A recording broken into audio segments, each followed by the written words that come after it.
नमस्कार दोस्तों, अगर आपको भारत और साउथ अफ्रीका के बीच खेला गया तीसरा और सबसे रोमांचक निर्णायक वनडे मुकाबला पसंद आया हो तो इस वीडियो को आप एक लाइक जरूर करें। इस वीडियो का लाइक टारगेट 400 लाइक है, तो इस वीडियो को आप दिल से लाइक जरूर करें। दोस्तों, भारत और साउथ अफ्रीका के बीच खेली जा रही 3 मैचों की वनडे श्रृंखला के तीसरे और सबसे रोमांचक वनडे मुकाबले में क्रिकेट इतिहास की 2 सबसे बड़ी टीमें एक दूसरे से भिड़ी। इस बार केएल राहुल की भारतीय टीम के सामने एडन मार्करम की साउथ अफ्रीका की टीम खड़ी थी। इस रोंगटे खड़े कर देने वाले महा मुकाबले में इस बार भी साउथ अफ्रीका के कप्तान एडन मार्करम ने ही टॉस जीता और पहले गेंदबाजी का फैसला लिया और भारतीय टीम को पहले बल्लेबाजी के लिए आमंत्रित किया। उसके बाद रनों की बारिश करने की इरादे से भारतीय टीम के 2 दिग्गज ओपनर बल्लेबाज मैदान में उतरे।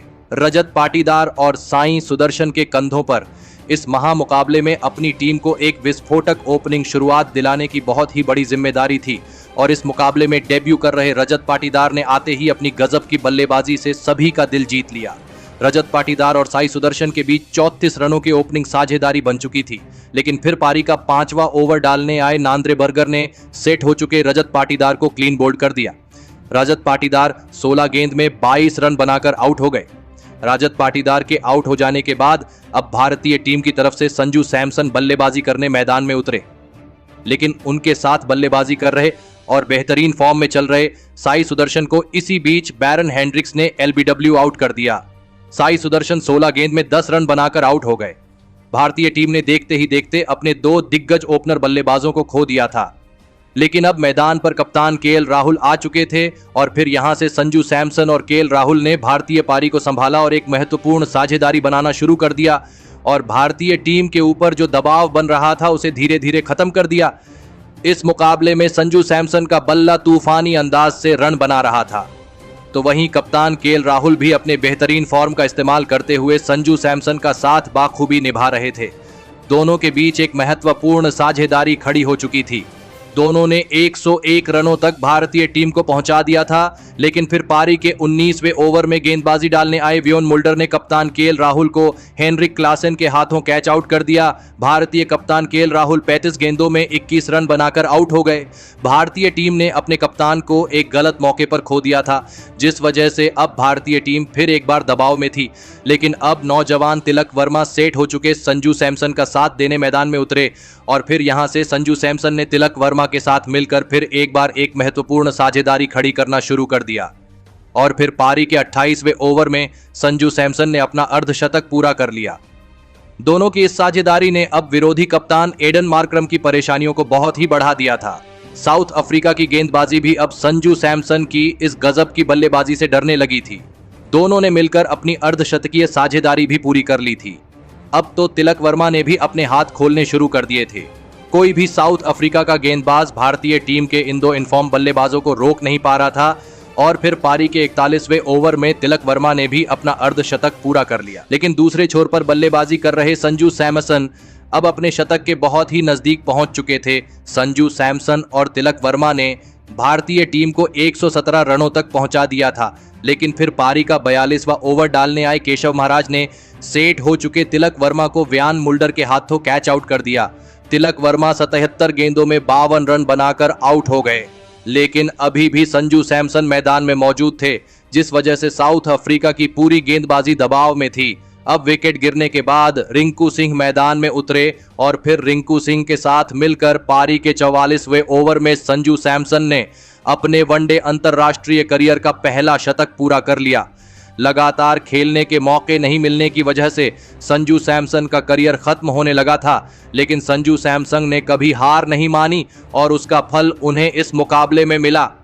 तो वही बल्लेबाजी के लिए आए रिंकू सिंह ने तो आते ही विस्फोटक अंदाज से बड़े शॉट खेलते हुए अपने पारी का आगाज किया था, लेकिन अब दोनों छोर से बड़े शॉट खेलना जरूरी था और फिर इसी चक्कर में संजू सैमसन को लीजार्ड विलियम्स ने बैरन हेंड्रिक्स के हाथों कैच आउट कर दिया। संजू सैमसन 114 गेंदों में 108 रनों की ऐतिहासिक शतकीय पारी खेलकर आउट हो गए। तो वही उनके बाद बल्लेबाजी के लिए आए अक्षर पटेल को भी बैरन हेंड्रिक्स ने व्यान मुल्डर के हाथों कैच आउट कर दिया। अक्षर पटेल 3 गेंद में सिर्फ 1 रन बनाकर आउट हो गए। भारतीय टीम को एक के बाद एक 2 बड़े झटके एक नाजुक मौके पर लग चुके थे, लेकिन दूसरे छोर से रिंकू सिंह रुक नहीं रहे थे। रिंकू सिंह इस मुकाबले में 140 की स्ट्राइक रेट से बल्लेबाजी कर रहे थे और फिर अंत में वाशिंगटन सुंदर के साथ मिलकर रिंकू सिंह ने एक लाजवाब पारी खेली, लेकिन अंत में रिंकू सिंह को भी नांद्रे बर्गर ने रिजा हेनरिक्स के हाथों कैच आउट कर दिया। रिंकू सिंह 27 गेंदों में 38 रन बनाकर आउट हो गए और फिर रिंकू सिंह की इसी लाजवाब पारी की बदौलत भारतीय टीम ने 296 रनों का बड़ा लक्ष्य साउथ अफ्रीका की टीम के आगे रखा। उसके बाद भारतीय टीम से मिले 297 रनों के विशाल लक्ष्य का पीछा करने साउथ अफ्रीका के 2 बेहतरीन फॉर्म में चल रहे ओपनर बल्लेबाज मैदान में उतरे।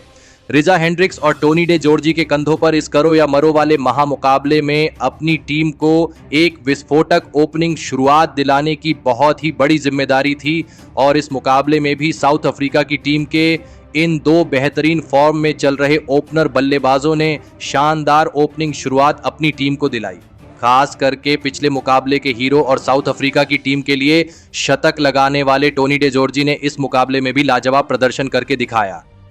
रिजा हेंड्रिक्स और टोनी डे जॉर्जी ने अपनी टीम के लिए 59 रनों की ओपनिंग साझेदारी बनाई, लेकिन फिर पारी के 9वें ओवर में रिजा हेंड्रिक्स को अर्शदीप सिंह ने केएल राहुल के हाथों कैच कर दिया। रिजा हेंड्रिक्स 24 गेंद में 19 रन बनाकर आउट हो गए। रिजा हेंड्रिक्स के आउट हो जाने के बाद अब साउथ अफ्रीका की टीम की तरफ से रासी वेंडर दुसेन बल्लेबाजी करने मैदान में उतरे, लेकिन रासी वेंडर दुसेन को भी भारतीय गेंदबाजी ने ज्यादा देर तक मैदान में टिकने नहीं दिया और अक्षर पटेल ने रासी वेंडर दुसेन को क्लीन बोल्ड कर दिया। रासी वेंडर दुसेन 17 गेंदों में सिर्फ 2 रन बनाकर आउट हो गए। शानदार ओपनिंग शुरुआत के बाद भारतीय टीम की गेंदबाजी ने इस मुकाबले में वापसी कर ली थी।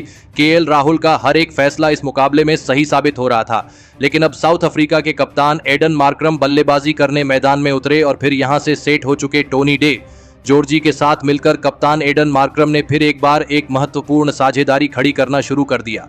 दोनों ही बेहतरीन फॉर्म में चल रहे बल्लेबाज भारतीय गेंदबाजी पर अब दबाव बना रहे थे।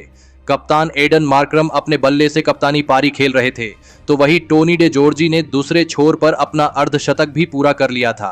दोनों के बीच एक लाजवाब साझेदारी बन चुकी थी। अब भारतीय टीम के हाथ से यह मुकाबला निकल रहा था, लेकिन फिर भी भारतीय टीम का कोई भी गेंदबाज हार नहीं मान रहा था। एडन मार्करम और टोनी डे जॉर्जी ने 141 रनों तक अपनी टीम को पहुंचा दिया था, लेकिन फिर पारी का 26वां ओवर इस मुकाबले का असली टर्निंग पॉइंट साबित हुआ और गेंदबाजी के लिए आए वाशिंगटन सुंदर ने कप्तान एडन मार्करम को केएल राहुल के हाथों कैच आउट कर दिया। कप्तान एडन मार्करम 41 गेंद में 36 रन बनाकर आउट हो गए। अब भारतीय गेंदबाजी के पास इस मुकाबले में वापसी करने का बढ़िया मौका था, लेकिन अब विकेट गिरने के बाद हेनरी क्लासन बल्लेबाजी करने मैदान में उतरे थे, लेकिन अब दूसरी छोर से टोनी डे जॉर्जी अपने शतक की तरफ आगे बढ़ रहे थे। लेकिन पारी के 30वें ओवर में टोनी डे जॉर्जी को ही अर्शदीप सिंह ने एलबीडब्ल्यू आउट करके पूरा मुकाबला ही पलट दिया। टोनी डे जॉर्जी 87 गेंदों में 81 रनों की शानदार पारी खेलकर आउट हो गए, लेकिन इसके बावजूद भारतीय गेंदबाजी ने अब इस मुकाबले में फिर एक बार वापसी कर दी थी। भारतीय गेंदबाजी अब इस मुकाबले में एक अलग ही आत्मविश्वास में दिखने लगी थी। विकेट गिरने के बाद अब डेविड मिलर बल्लेबाजी करने मैदान में उतरे, लेकिन अब भारतीय गेंदबाजी के सामने साउथ अफ्रीका के बल्लेबाजों को खड़ा रहना भी मुश्किल पड़ने लगा था। भारतीय गेंदबाजी अब इस मुकाबले में आग उगल रही थी और फिर बेहतरीन फॉर्म में चल रहे हेनरी क्लासन को भी आवेश खान ने साई सुदर्शन के हाथों कैच आउट कर दिया। हेनरी क्लासेस 22 गेंदों में 21 रन बनाकर आउट हो गए, तो वही उनके तुरंत ही बाद बल्लेबाजी के लिए व्यान मुल्डर को वाशिंगटन सुंदर ने केएल राहुल के हाथों कैच कर दिया और साउथ अफ्रीका की टीम को लगातार 2 बड़े झटके दे दिए। व्यान मुल्डर 3 गेंद में सिर्फ 1 रन बनाकर आउट हो गए। अब साउथ अफ्रीका की टीम इस मुकाबले में बहुत ही ज्यादा पीछे छूट चुकी थी। अब केवल और केवल डेविड मिलर पर ही साउथ अफ्रीका की टीम की आखिरी उम्मीद टिकी हुई थी। अब विकेट गिरने के बाद केशव महाराज मैदान में उतरे, लेकिन फिर डेविड मिलर जो साउथ अफ्रीका की आखिरी उम्मीद बनकर मैदान में मौजूद थे, उन्हें भी मुकेश कुमार ने केएल राहुल के हाथों कैच आउट करके साउथ अफ्रीका की टीम की सभी उम्मीदों को धूल में मिला दिया। डेविड मिलर 20 गेंद में सिर्फ 10 रन बनाकर आउट हो गए। मुकाबला पूरी तरह भारतीय टीम के मुट्ठी में था। कप्तान केएल राहुल एक बड़े इतिहास को भारतीय टीम के नाम करने जा रहे थे। विकेट गिरने के बाद बल्लेबाजी के लिए आए बैरन हेंड्रिक्स ने केशव महाराज के साथ मिलकर अंत में कुछ बड़े शॉट खेले। लेकिन भारतीय टीम की गेंदबाजी के सामने कोई भी नहीं चल पा रहा था और फिर केशव महाराज को भी अर्शदीप सिंह ने रिंकू सिंह के हाथों कैच आउट कर दिया। केशव महाराज 27 गेंदों में 14 रन बनाकर आउट हो गए, तो वही अर्शदीप सिंह ने लिजर्ड विलियम्स को भी एलबीडब्ल्यू आउट कर दिया और आखिरी विकेट आवेश खान ने निकालकर साउथ अफ्रीका की टीम को भारतीय टीम ने इस रोंगटे खड़े कर देने वाले निर्णायक मुकाबले में 78 रनों से मात देकर इस 3 मैचों की वनडे श्रृंखला में 2-1 से जीत हासिल कर ली है। साउथ अफ्रीका की टीम को उन्हीं के सर जमी पर हराकर केएल राहुल और भारतीय टीम ने इतिहास रच दिया है। लेकिन दोस्तों, भारतीय टीम की इस जीत में संजू सैमसन ने अपने शतक से सबसे बड़ी भूमिका निभाई और भारतीय टीम की हीरो साबित हुए। बार बार टीम से बाहर रहने वाले संजू सैमसन ने अपने बल्ले से सभी आलोचकों पर करारा वार किया है। अब संजू सैमसन को भारतीय टीम से बाहर रखना लगभग सिलेक्शन कमेटी के लिए भी नामुमकिन हो चुका है। लेकिन दोस्तों, आपको संजू सैमसन की ये मैच जिताने वाली शतकीय पारी कैसी लगी और आप संजू सैमसन की इस लाजवाब बल्लेबाजी के लिए उन्हें 10 में से कितने अंक उन्हें देना चाहेंगे? आप अपनी राय नीचे कमेंट में देना बिल्कुल भी ना भूलें। धन्यवाद।